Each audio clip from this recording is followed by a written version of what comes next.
There is 10 or more international airlines that fly into Khartoum every single day. And more significantly, as we go through the presentation, I'll show you that there's a railway that runs within 85 kilometers of our project that goes right down to one of the largest ports on the east coast of Africa called Port Sudan. So I really wish I had that infrastructure in Mauritania when we built the Tassius mine, but you know, you can do a lot when you come up with a project that has approximately 20 million ounces. Our project at Block 14 isn't there yet, but the first exploration, we haven't done exploration in 2 years. We're now doing a 25,000 meter drill program, and as I said, that's the first time we've turned exploration drills loose. Up until that time, we've been engineering this project, and as I said, that's going to culminate in a feasibility study in May. In terms of the company itself, it's really a bit of a club. It was started by Lucas Lundin and I, and we then brought in Ross Beatty. Since that time, we've brought in an investment group out of Dubai that has invested lots over the years, many, many times with Ross and Lucas and I and the Hunter Dickinson group. That group now owns 12%. Rick Rule's involved. There's various other institutions, but suffice it to say that approximately 60% of the company is held very, very closely. And that's allowed us to do a lot of things. As I think a lot of people will stand up here and tell you it's a horrible market, and trust me, it is. What we've been fortunate in is that with this type of shareholder base, when we've needed money, we've written most of the checks. So we haven't been out there hat in hand. We haven't had to deal with major discounts on financings. So the last financing we did was in July. We did it at 40 cents. The stock is currently trading at about 62. It's been as high as 74.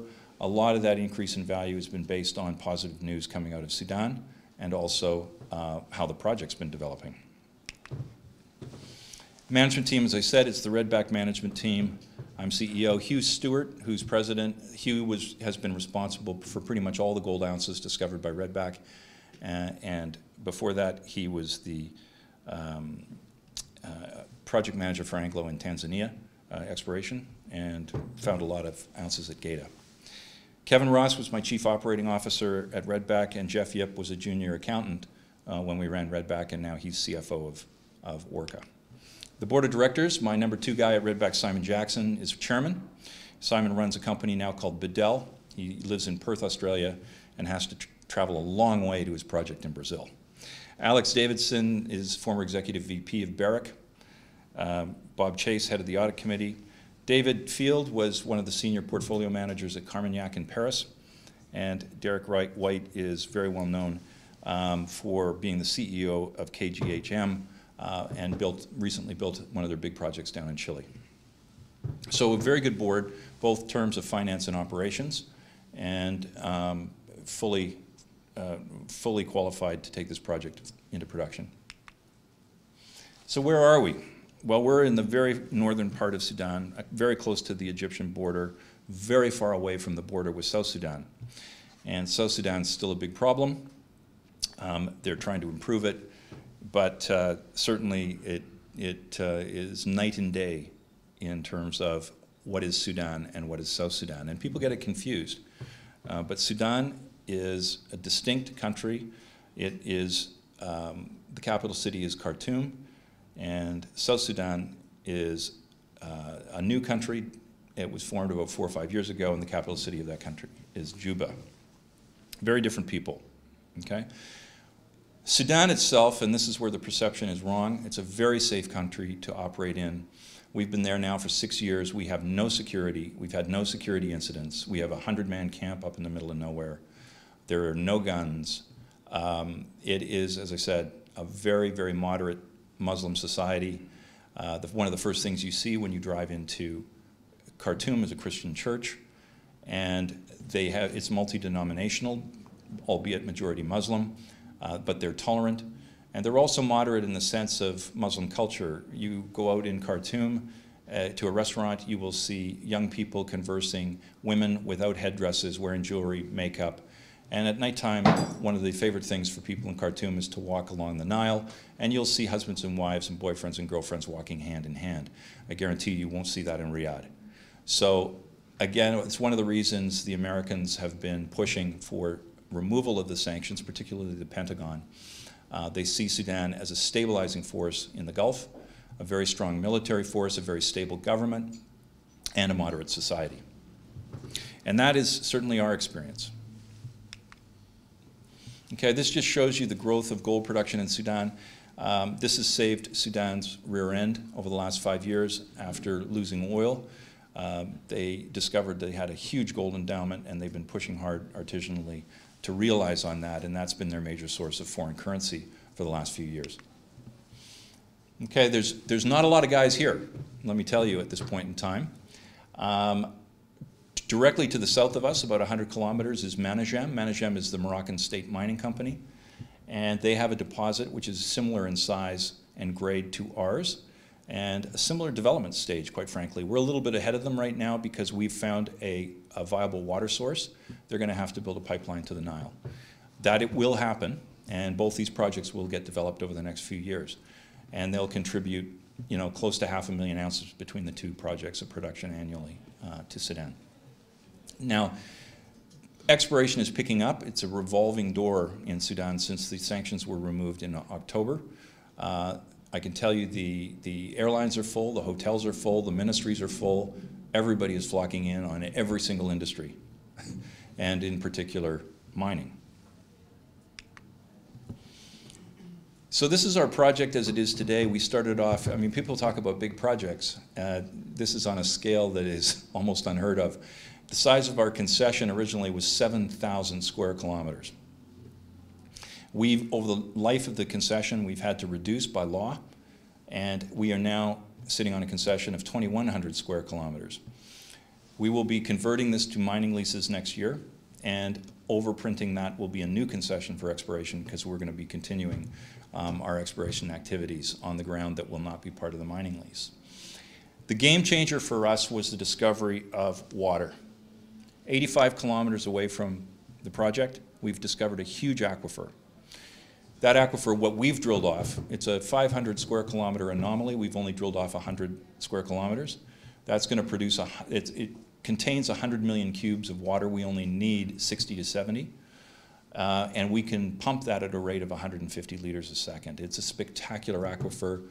It's unknown to this point in time. There is no competing use. We're the only people that will draw water from this for the foreseeable future. And even if it does end up with other people wanting to use it, there's a huge capacity for other industrial projects. So as I said, that's an 85-kilometer pipeline. When we did Tasiast, it was a 70-kilometer pipeline, not much difference. The beauty of this is actually the water supply is higher elevation than the process plant, so we're going to get a gravity assist. Makes a big difference on operating costs. The two deposits that we're going to be mining in the first instance here, the main one, Galat Surfer South, 60 kilometers away is Wadi Dhoom. We're going to truck the ore from Wadi Dhoom in the first part of the mine life. That's almost 3-gram material. It's about 200,000 ounces. We'll mine it out in 3 to 4 years. And then the majority of mining will be taking place at Galat Surfer South. Now that's subject all to a caveat that I'll talk about in a little bit. That's our exploration camp. All these numbers are now out of date. I can't give you new ones yet until the new resource comes out in January. And then on the economics, those numbers will come out in the feasibility study, the bankable feasibility study, in April or early May. But suffice it to say, even with these numbers, it's a very large resource. We are looking under the study to come up with recoverable ounces of somewhere between 2.5 million and 3 million ounces recoverable. And that's going to, as I said, give us 200,000 plus ounces of production for a minimum of 10 years. Okay, the people doing the study for us is Podium. We're very fortunate with Podium. I've worked with them for many, many years. They were involved in both the mines we had operating at Redback. And Lyco's leading this, and they will very likely be the EPCM contractor when we construct this mine. Lyco it's been great to have them because their latest project, they just designed and built the Hyundai mine for Endeavour. And so on a comparative basis, we probably have the most current numbers. We're looking at a capital cost. We believe the number's going to come in slightly under 300 million for our 6 million ton operation. And that's based on Lyco's advice. We've run our resources. Look, we understand where we are. We have to convince people Sudan's a great place, not only in terms of to operate as a business, but also to come in and build a mine and operate a mine. So we've done all our economic analysis, the resources at $1,100 gold and the economics at $1,200 gold. The new resource will be the same, and the new economics under the feasibility study will also be the same at $1,200. But you can get an idea from these sensitivities. Those sensitivities are based on a throughput of 3.4. When you up it to 6, you can get an idea of what's going to happen with the numbers, both NPV, IRRs, etc. As I said, this is a game changer. The last revised PEA we did in July was 3.4 million tons throughput. Now we're looking at 6. Based on the positive results, we're bypassing a pre-feasibility study. We're going straight from PEA to full feasibility. And that's just based on the economics and the success we're having in the resource itself and the discovery of water.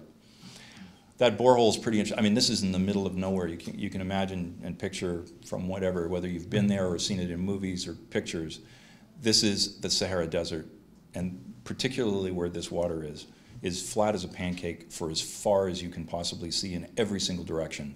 And then you have a borehole spewing out water. It's pretty amazing. This is sweet water. You could drink it here in Zurich, which makes a big difference for in Geneva. What day is it? The difference it makes for us from processing is it reduces our P costs considerably in terms of lime consumption and cyanide consumption by using fresh water as opposed to saline. So this is the main area, the pits, and by the time we actually mine this, it's going to be one pit. It's going to be about 2 kilometers long, 500 meters wide, and 200 meters deep. It's a big pit. And as I said, that's going to go for a minimum of 10 years. So what are we doing now? So under that black line, that big black line is the 3.4 million ton throughput scenario. What we're doing now is a 25,000 meter drill program, and we're looking to drive that pit design deeper. At the same time, we have about 8% of inferred resources within the optimized pits, and we're converting those to measured and indicated. But the big push is adding resources at depth and in areas that we don't have drilling. And that program has gone extremely successful up to this point in time. We've put out 2 releases of drill holes. Both show that mineralization obviously does extend to depth, and in fact the grade is increasing. And that's going to make a big difference on how we mine this project in terms of maximizing economics. So what we're doing with this block model is we're targeting the blue. Okay, so that's inferred, and we're looking to turn that inferred material into indicated, and also where there is no drills, we're drilling to see what's there. The red boxes are new drill holes from this 25,000 meter program, and you can see we're getting very, very wide intercepts of mineralization and increasing grade at depth. And I'm just going to show you a series of sections. Hugh Stewart usually likes these because he can talk geology.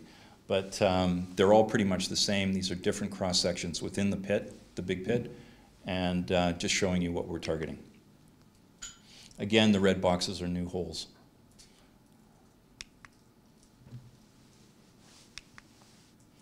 Okay, this takes us to the satellite deposit, which we call Wadi Dhoom. And the reason I want to focus on this is this Wadi Dhoom in and of itself caused us to start thinking about the nature of these deposits. Wadi Dhoom is characterized by 4 very high-grade, steeply dipping structures, shear zones, within the pit design. As it turns out, these structures go to significant depth, and we're now targeting those in drilling. We've extrapolated that to the main pit and also discovered very high-grade zones and high-grade, steeply dipping chutes there as well. So in the new year, we're going to be doing an underground scoping study on these. So I'll take you through it. As I said, this cross-section, that is the 3.4 million ton scenario. We're going to be putting the 6 million ton on that. We'll add, we think, about another 100,000 ounces. The beauty of this is almost 3 grams. So it's a great way to start a mine and maximize upfront economics and payback. The payback on the project, even under 6 million tons, is about 2.5 years. Okay, I'm going to quickly go past that and show you this one. So this demonstrates what we're doing on the high-grade scenario. So here's Wadi Dhoom. There's 4 main high-grade structures in Wadi Dhoom, And you know, you can hear a lot of presentations. Everybody today, the only thing that seems to interest the market is high grade. But very, very few people can put out numbers that are high grade with these widths that are consistent across the whole intercept. So what we're looking at here is very, very wide high grade intercepts. And the idea is we will mine this pit, then we'll go underground and we'll mine those high grade structures from one access underground at Wadi Dhoom. And that scoping study will be added to the feasibility sometime next year. Again, in the main pit area, we've also discovered the same thing, and some spectacular high-grade numbers and widths. And we did one very deep hole, which we announced a couple of days ago over here, and we intercepted at 350 meters depth. We intercepted 17 meters of 8 grams. There is a long way to go on these structures, and at the end of the day, maybe similar to the Sakari story, we're going to be talking about the majority of the economics being in the high-grade underground operation blended with a lower-grade open pit scenario. So it really is an incredible discovery. It's brand new. There was no work done on this project ever. It was generated by our team, our ex-Redback team, coming in and taking a punt and going up, and as Hugh Stewart will tell you, we're not geniuses. All we have done is followed the artisanal miners. Every single thing we've looked at up there has first of all been worked on by an artisanal miner. How they found it because even today on satellite photos, you can still see all the old pharaonic mining villages in the area. So this area was one of the biggest sources of gold for the pharaohs of Egypt. And because it's the desert, these things still existed. So, and you can see them even around where we're operating now, the old pharaonic villages, and that's what the artisanals have targeted, that's what got them there, and then we followed them. And we're still doing that today. The artisanals are turning over new discoveries every single day. And so when we go out and explore on this project, that's what we're doing. So very quickly, I know I've got a time constraint. Construction, we're going to make the construction decision as soon as the feasibility study's out. Permitting is going to happen very quickly. We are being encouraged very strongly by the Sudanese government to get this built as quickly as we can. And so we'll start pre-construction next year. We'll finance this thing, put financing in place next year, and we look to, by the end of next year, be in full construction mode with, as I said, production targeted for 2020. Our other thing that we've done that came together this year, we've been working on for a couple of years, is when I sold Redback to Kinross, I tried to butterfly out Redback's Côte d'Ivoire projects. And I was told in no uncertain terms, given the price they were paying us, we were getting nothing.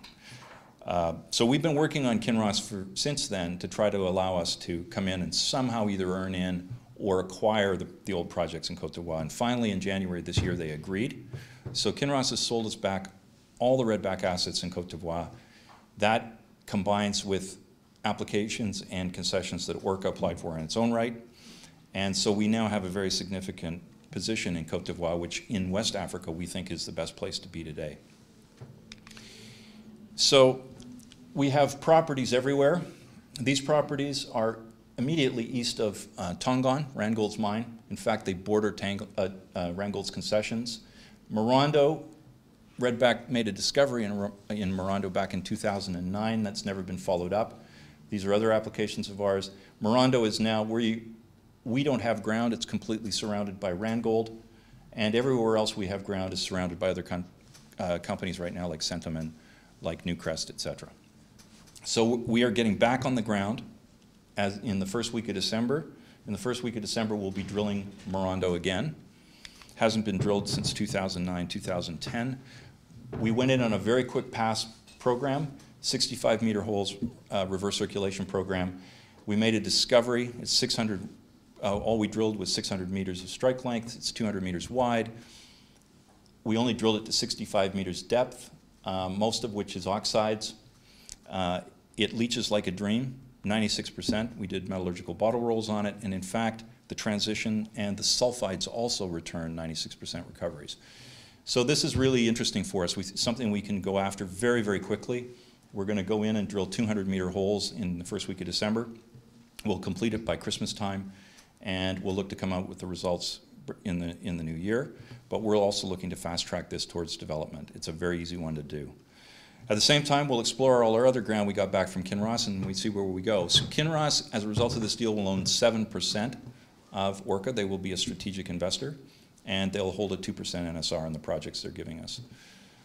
So as I said, a lot has come together in the last year since I presented here, all very positive, both in terms of how we've progressed Sudan, the political situation in Sudan, the potential for financing the development of our project in Sudan, and also now we have Côte d'Ivoire back. So I hope to stand here again in another year and tell you how this has progressed, and again, I think it's going to be a very, very exciting year for Orca. Thanks very much.